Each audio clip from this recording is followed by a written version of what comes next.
Basic education should be free and accessible to all children, including children with disabilities.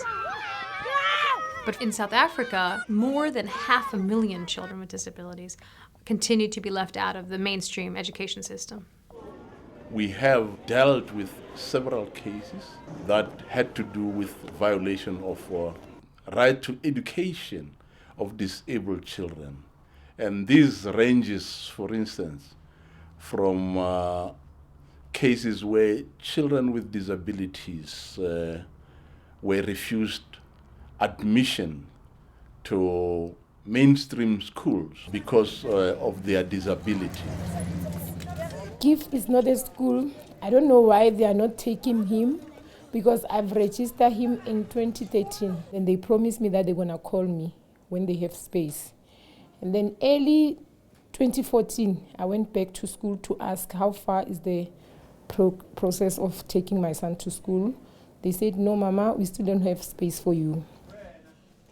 Meanwhile, my child is at home. He's being more delayed. I don't know when he's in school, how is he going to cope?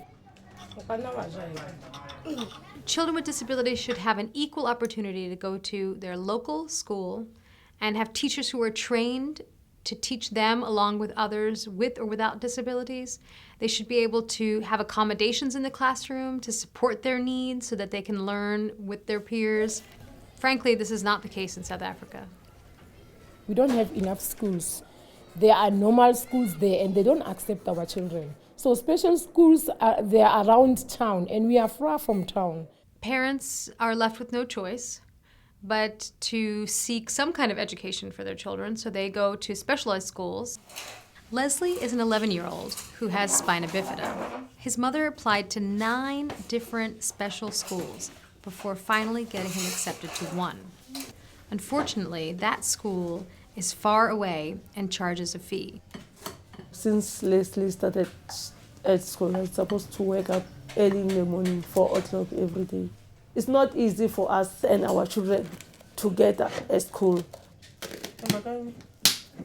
We take 1 hour going to school each and every day. The transport is 400 each and every month. If you got the children with disability, the school is too far, the school fees is higher, and we can't afford that money. The rule, as we all agree, should be that, children with disabilities should go to mainstream schools. Inclusive education is an environment in mainstream schools where children with and without disabilities can learn together. Very good. Carlo, what is the first shape? What is this shape? What's this shape? Triangle, well done. Carlo has Down syndrome. He's a bit slower learner than the others, but he's coping very well in class.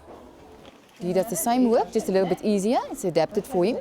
We teach them at a younger age. They are they are normal, they can do whatever they want. If they set their mind to it, they can do it. You can use 3 lines, yes. Ready? Go! There are educational benefits to putting kids with and without disabilities together.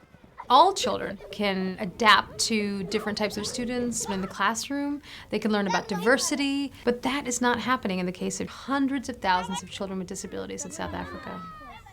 Inclusive education is a right, it's not a privilege.